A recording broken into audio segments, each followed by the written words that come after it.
Di sebuah desa pegunungan, para penduduk mengalami serangan terus-menerus dari makhluk bernama Fener peringkat es. Demi melindungi desa mereka, para penduduk menghabiskan seluruh tabungan yang dimiliki untuk menyewa kelompok petualang peringkat SS guna mengalahkan Fener tersebut. Kelompok Flaming Dragon Fang terdiri dari beberapa petualang terkuat di dunia, masing-masing memiliki kekuatan unik. Namun, di antara mereka ada seorang anggota bernama Kurt yang hanya bertugas mengurus pekerjaan sederhana dan cenderung menghindari pertempuran demi keselamatannya sendiri. Ketika Fener tiba, Kurt justru menjadi target pertama dan terlempar ke udara akibat serangan mendadak tersebut. Sementara itu, anggota lain segera bersiap menghadapi pertempuran. Goof, salah satu anggota tim, memberi perintah kepada Bandana untuk menahan Fener. Bandana pun menggunakan kawat untuk mengikat makhluk tersebut. Namun, hanya dalam hitungan detik, Fener berhasil melepaskan diri dan membanting Bandana ke dinding hingga mengalami cedera parah. Normalnya, luka semacam itu akan membuat seseorang tidak bisa bergerak selama sisa hidupnya.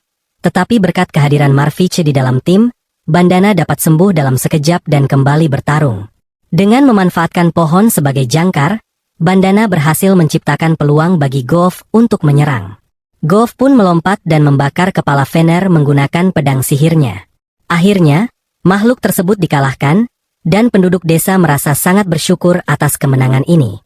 Sebagai bentuk rasa terima kasih, penduduk desa menyelenggarakan sebuah pesta, meskipun kondisi ekonomi mereka hampir bangkrut. Namun, Ganova tampak kurang menyukai makanan sederhana yang disediakan dan meminta Siti untuk menyiapkan hidangan yang lebih layak. Bandana pun ikut memesan sesuatu yang istimewa, karena malam itu menjadi malam terakhir mereka menikmati masakan Kurt. Kurt, yang tidak memahami maksud dari perkataan tersebut, meminta penjelasan kepada Goof. Saat itulah Goof mengungkapkan bahwa mulai hari itu, Kurt tidak lagi menjadi bagian dari tim. Kurt yang kebingungan bertanya apakah dirinya telah melakukan kesalahan.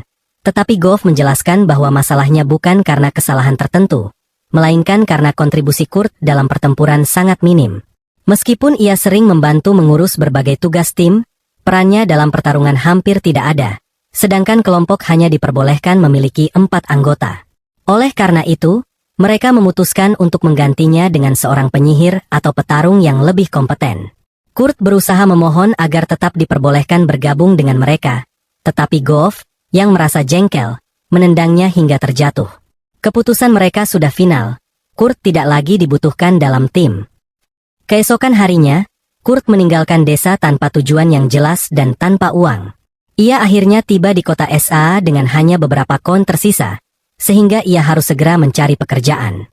Setelah melihat sebuah agen tenaga kerja sementara, ia memutuskan untuk masuk dan bertanya mengenai pekerjaan. Seorang resepsionis menyambutnya dan bertanya apakah ia ingin merekrut seseorang atau mencari pekerjaan. Kurt menjawab bahwa ia sedang mencari pekerjaan, dan resepsionis menjelaskan bahwa ia harus menjalani wawancara serta tes bakat terlebih dahulu. Dalam wawancara tersebut, ia ditanya mengenai informasi dasar seperti nama, usia, dan asal-usulnya. Kurt memperkenalkan dirinya sebagai Kurt Rockins, seorang pemuda berusia 15 tahun yang berasal dari desa H di pegunungan CN. Resepsionis, yang bernama Kel, tampak terkejut karena tidak mengetahui adanya desa di lokasi tersebut. Namun, ia tetap melanjutkan wawancara dan bertanya tentang riwayat pekerjaan Kurt. Kurt menjelaskan bahwa ia pernah menjadi bagian dari kelompok Flaming Dragon Fang, meskipun tugasnya hanya sebatas pekerjaan sederhana, dan baru saja dipecat. Kel cukup terkejut mendengar bahwa Kurt pernah menjadi anggota kelompok petualang peringkat S. Meskipun perannya kecil, menyertakan nama kelompok tersebut dalam lamarannya mungkin akan membantunya mendapatkan pekerjaan. Mendengar hal ini, Kurt merasa sedikit lega. Satu-satunya hal yang tersisa baginya adalah menyelesaikan tes bakat agar Kel dapat menilai kekuatan dan kelemahannya. Di dunia ini, bakat adalah anugerah yang diberikan oleh Tuhan dan dikategorikan berdasarkan peringkat, mulai dari peringkat G, terendah, hingga peringkat triple S, tertinggi. Perbedaan antara peringkat bakat sangat besar. Seseorang dengan kemampuan pedang peringkat G hampir tidak bisa mengayunkan pedang, sementara mereka yang memiliki peringkat A dapat dengan mudah membelah batu. Kurt sangat antusias untuk mengetahui bakat yang dimilikinya. Sayangnya, hasil tes menunjukkan bahwa semua kemampuannya dalam pertempuran hanya berada di peringkat G. Dengan demikian, ia tidak memiliki harapan untuk menjadi petarung. Kecewa dengan hasil tersebut, Kurt merasa putus asa. Namun, Kel mencoba menghiburnya dengan menyampaikan bahwa ia masih berpeluang memiliki bakat di bidang lain, seperti alkimia atau pandai besi. Sayangnya, teknisi yang menangani tes bakat untuk keterampilan perdagangan sedang berlibur, sehingga Kurt harus kembali minggu depan untuk evaluasi lebih lanjut. Kurt mengatakan bahwa ia tidak bisa menunggu selama itu karena kondisi keuangannya sangat buruk. Ia bahkan hanya memiliki sepotong roti tersisa. Oleh karena itu, ia harus mendapatkan pekerjaan pada hari itu juga. Memahami situasi Kurt, Kel meminta Kurt untuk mencoba mengangkat sebuah karung pasir sebagai tes sederhana. Ketika Kurt menyentuh karung tersebut, ia merasakan sensasi aneh, seolah-olah sebagian kecil mananya terserap. Karena Kurt ternyata cukup kuat untuk mengangkat karung tersebut, Kel menyarankan agar ia mencoba bekerja di bidang konstruksi. Saat itu, Margrave of Town sedang mencari pekerja untuk memperbaiki tembok kota. Jika Kurt tertarik, Kel bersedia menulis surat rekomendasi untuknya. Kurt pun berterima kasih dan segera pergi menemui Margrave of Town. Saat melihat surat rekomendasi tersebut, Margrave sedikit ragu karena Kurt tidak terlihat seperti seseorang yang mampu bekerja di bidang konstruksi. Namun, karena ia sangat membutuhkan tenaga kerja, ia akhirnya memberi Kurt kesempatan. Tugas pertama Kurt adalah mencampur semen dan menggunakannya untuk memperbaiki tembok. Gajinya akan ditentukan berdasarkan seberapa banyak pekerjaan yang ia selesaikan.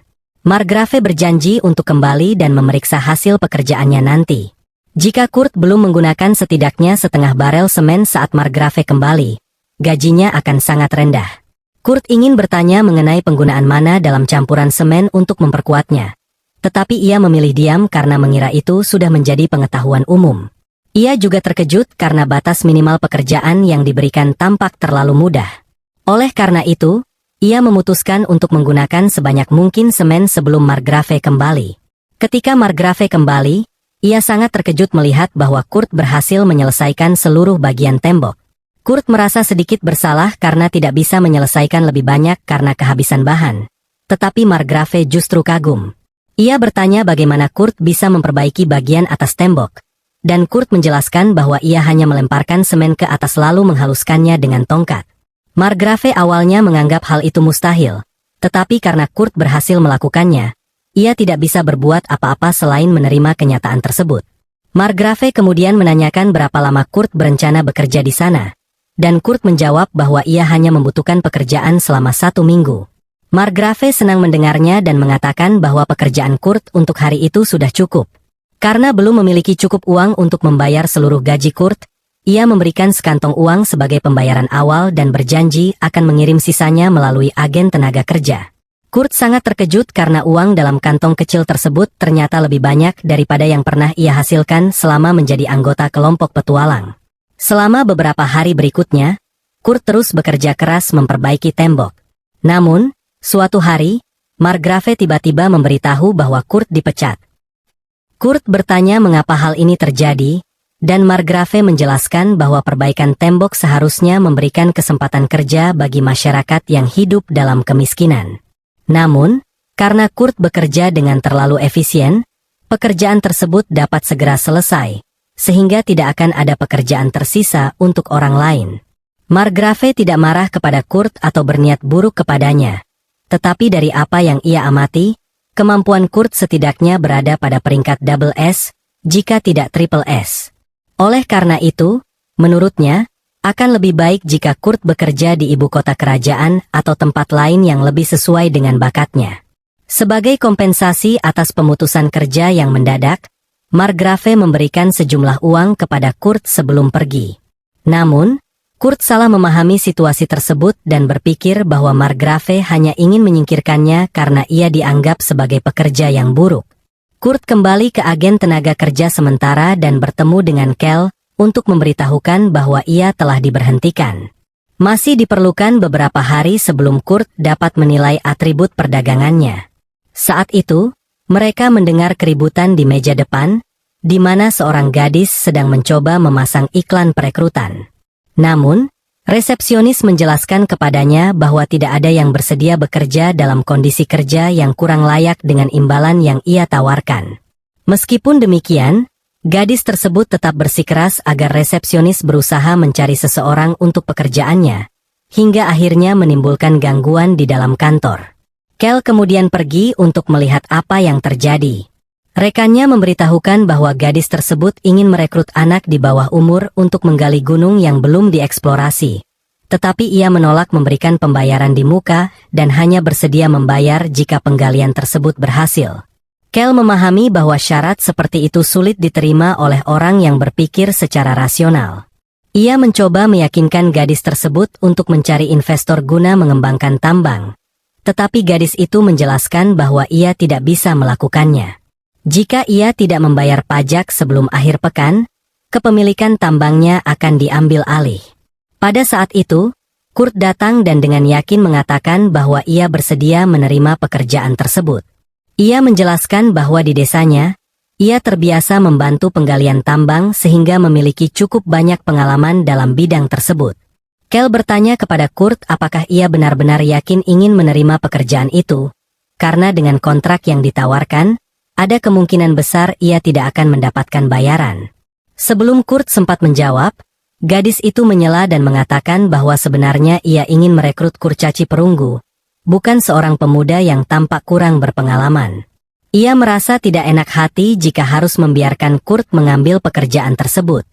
Namun, karena kurcaci biasanya meminta pembayaran di muka sebesar minimal 10 keping perak, sedangkan ia tidak memiliki cukup dana, akhirnya ia memutuskan untuk merekrut Kurt. Saat Kurt dan gadis itu pergi, Kel merasa tidak nyaman membiarkan Kurt menerima pekerjaan tersebut karena ia khawatir hal itu tidak sepadan dengan usaha dan waktunya.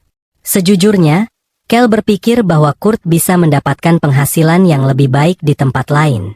Ketika sedang melamun tentang Kurt, rekan kerjanya menarik perhatiannya dan memberitahukan bahwa ada transfer bank baru saja masuk. Rupanya, itu adalah sisa pembayaran yang dijanjikan Margrave sebagai kompensasi atas pekerjaan yang telah dilakukan Kurt dalam perbaikan tembok. Kel awalnya mengira jumlahnya hanya sekitar 50 keping perak, tetapi ternyata jumlahnya mencapai 200 keping emas, yang merupakan jumlah yang sangat besar. Ia begitu terkejut sehingga tanpa sengaja tersandung karung pasir di lantai. Rekan kerjanya memperingatkannya untuk berhati-hati, karena karung pasir tersebut sebenarnya digunakan untuk mengukur jumlah mana seseorang. Semakin besar cadangan mana seseorang, semakin berat karung pasir tersebut saat disentuh. Biasanya, karung pasir ini tidak bereaksi terhadap orang biasa, sehingga Kel dapat mengangkatnya dengan mudah. Namun, ia teringat bagaimana Kurt tampak kesulitan saat mengangkatnya beberapa hari yang lalu, sehingga ia mulai bertanya-tanya apakah Kurt benar-benar hanya seorang pemuda biasa. Sementara itu, Kurt dan Ulicia berjalan menuju hutan untuk mencapai perkemahan. Namun, ketika mereka sampai, Kurt merasa sedikit khawatir karena hanya ada satu tenda. Ulicia menjelaskan bahwa tenda tersebut cukup besar untuk mereka berdua, tetapi Kurt mengatakan bahwa ia tidak akan bisa tidur jika harus berbaring di sebelah gadis secantik dirinya. Mendengar Kurt memujinya sebagai gadis yang imut, Ulicia awalnya merasa tersinggung, mengira bahwa Kurt hanya berusaha menyanjungnya. Namun, ketika ia menyadari bahwa Kurt benar-benar tulus, ia pun membiarkan hal itu dan memberikan Kurt kentang untuk makan malam. Meskipun itu hanyalah kentang rebus sederhana, sudah lama sejak ada seseorang yang memasakkan makanan untuknya, sehingga Kurt merasa sangat bersyukur. Ia juga berterima kasih karena Ulicia bersedia makan bersamanya, mengingat bahwa sebelumnya rekan-rekannya di kelompok pahlawan selalu menolak untuk membiarkan Kurt makan di tempat yang sama dengan mereka. Malam itu, Kurt dan Ulicia pergi tidur. Namun, Kurt kesulitan untuk tidur karena melihat bahwa Ulicia tidur hanya mengenakan pakaian dalamnya. Ia merasa tidak nyaman, sehingga memutuskan untuk keluar dari tenda dan tidur di luar. Begitu Kurt meninggalkan tenda, Ulicia membuka matanya. Ternyata, ia hanya berpura-pura tertidur. Ia sengaja tidur dengan pakaian minim untuk menguji apakah Kurt adalah tipe orang yang akan mengambil kesempatan dalam situasi seperti itu. Namun, kini ia tahu bahwa Kurt adalah pria yang baik. Keesokan paginya, Ulicia bangun dan keluar dari tenda. Ia menemukan Kurt tidur di dekat pohon dan merasa sedikit bersalah karena membuatnya tidur di luar. Namun, perhatiannya segera tertuju pada jaketnya yang telah diperbaiki. Saat Kurt terbangun, Ia bertanya apakah Kurt yang telah memperbaiki jaketnya, dan Kurt mengonfirmasinya. Ulicia terkesan dengan keterampilan Kurt dalam menjahit dan mulai bertanya-tanya apakah ia benar-benar akan mampu bekerja sebagai penambang. Namun, karena sudah tidak ada waktu untuk mencari orang lain, mereka pun memutuskan untuk segera memulai pekerjaan. Kurt bertanya apakah Ulicia telah menentukan lokasi untuk mulai menambang. Namun, Ulicia mengakui bahwa ia hanya berencana menggali secara acak dengan harapan menemukan biji berharga. Mendengar hal itu, Kurt menjelaskan bahwa metode seperti itu tidak akan efektif dan bahwa ia mengetahui cara yang jauh lebih efisien. Ia membawa Ulicia ke suatu bagian gunung, dan setelah mengamati sebentar, ia menemukan batu yang penuh dengan permata. Ulicia sangat terkejut karena Kurt dapat menemukannya dengan begitu mudah.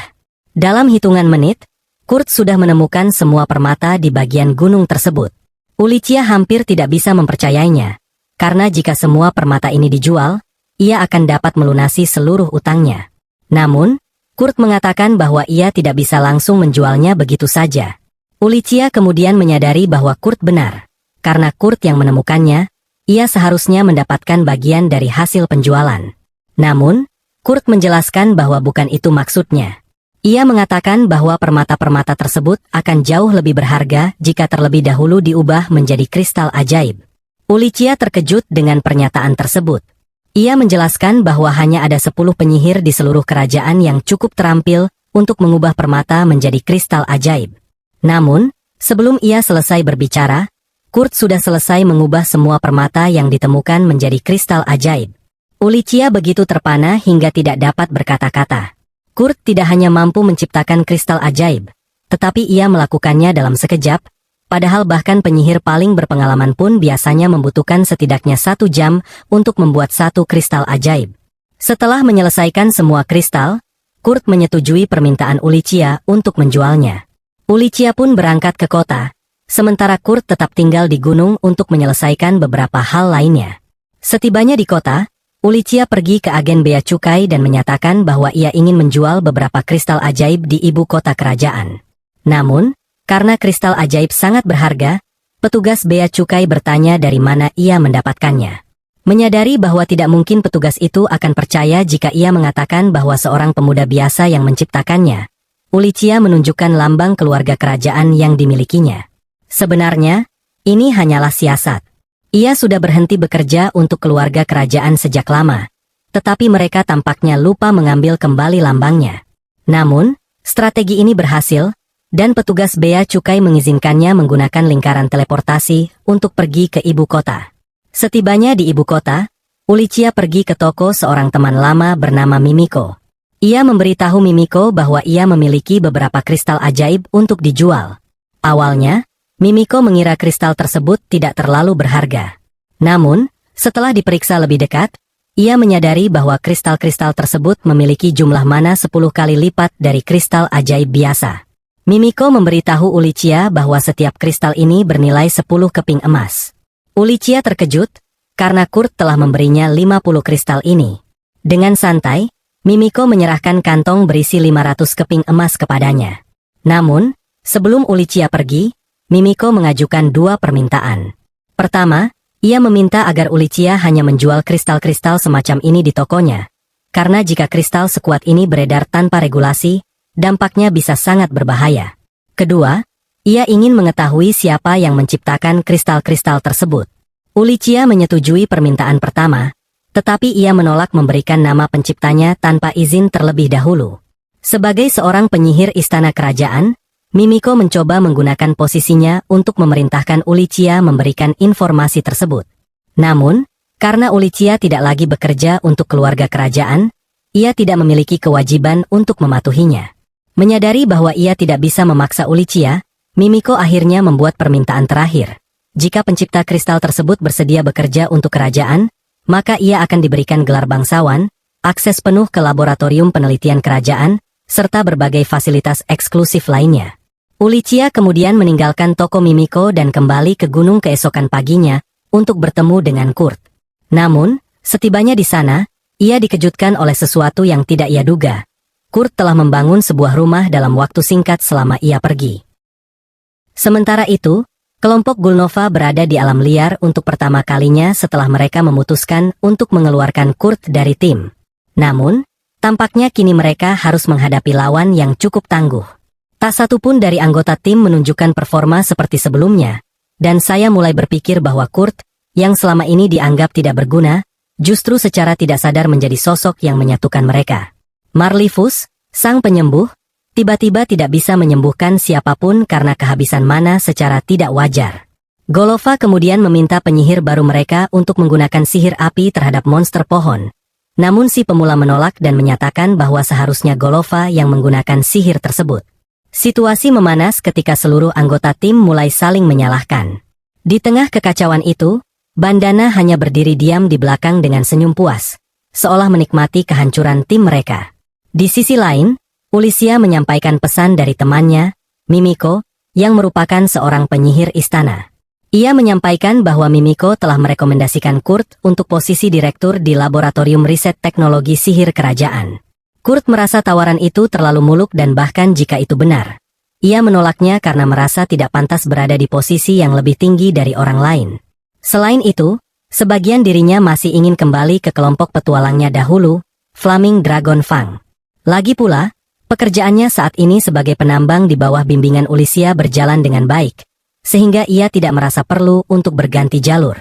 Harus diakui, mungkin Kurt memang bukan orang yang tidak berguna, namun sayangnya, ia terkadang kurang bijaksana.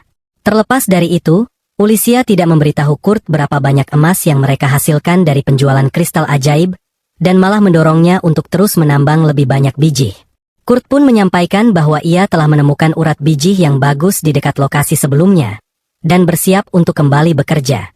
Namun, Ulisya memintanya untuk beristirahat, karena mengira ia belum tidur sejak membangun rumah kayu.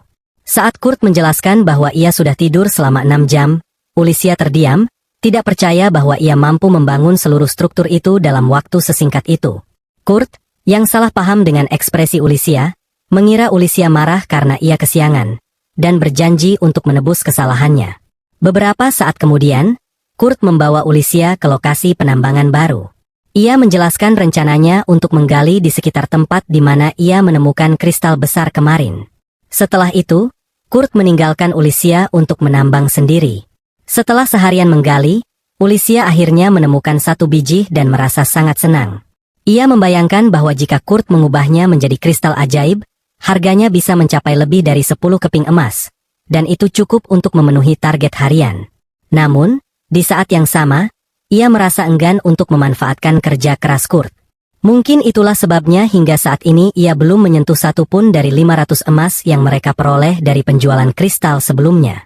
Menjelang senja, ia pergi mencari Kurt dengan harapan menemukan tempat yang berantakan. Namun ia justru dikejutkan oleh hasil kerja Kurt. Kurt telah membangun lokasi tambang yang sangat layak dan rapi. Ulisya akhirnya menyadari bahwa Kurt mungkin benar-benar memiliki kemampuan luar biasa, meskipun ia sendiri tidak mengerti bagaimana hal itu mungkin terjadi. Saat ia menanyakan bagaimana hasil kerja hari itu, Kurt dengan santai menjawab bahwa ia merasa kurang produktif karena hanya menemukan pecahan biji kecil. Ia juga menunjukkan setumpuk batu berkilau yang ia anggap tidak berharga. Namun, Ulisya segera menyadari bahwa batu-batu tersebut adalah biji mitil, yang sangat langka dan jauh lebih berharga daripada emas maupun platinum. Ia pun bertanya apakah Kurt sudah gila. Kurt menjelaskan bahwa di desanya, mereka biasa menambang mitil dalam jumlah besar. Namun karena tidak digunakan, mereka kerap membuangnya begitu saja. Ulisya tidak bisa memahami jenis desa seperti apa yang bisa begitu ceroboh dalam memperlakukan logam semahal itu. Yang mengejutkan, Kurt juga menyebutkan bahwa ia sedang mencari biji yang lebih berharga dari mitil.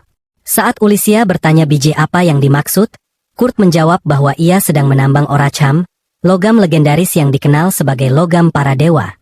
Ulisya tidak tahan lagi dan menuntut penjelasan. Namun Kurt hanya berkata bahwa jika seseorang menggali 7 kilometer ke dalam tanah, kemungkinan menemukan oracham akan meningkat. Ulisya bahkan tidak ingin tahu bagaimana Kurt bisa menggali sejauh itu dalam waktu sehari dan kembali ke permukaan. Ia hanya bisa menahan kepala sambil bertanya tentang lubang besar tersebut, yang ternyata sudah ditutup kembali oleh Kurt demi alasan keamanan. Akhirnya, hari mereka pun berakhir di lokasi tambang. Setelah 2 hari penuh kegiatan menambang, minggu kerja Kurt selesai.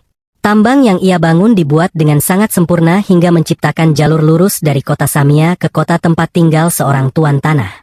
Ulisia, yang ternyata memiliki pegunungan tempat tambang itu berada, memanfaatkan jalur tersebut dengan mengizinkan serikat dagang untuk menggunakannya dengan imbalan biaya perawatan.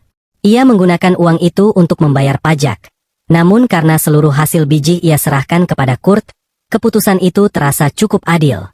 Kurt kembali ke kota dan bertemu Bandana, yang mengatakan kepadanya bahwa ia bukan lagi anggota Flaming Dragon Fang. Singkat cerita, Golova mengalami gangguan mental setelah mengalami kerugian berturut-turut. Ia mulai membuat kekacauan di mana-mana dan ingin membawa Kurt kembali sebagai budaknya secara tidak resmi, agar ia bisa melampiaskan frustrasinya. Ia bahkan mengancam akan menyakiti Bandana jika Bandana tidak membawanya kembali.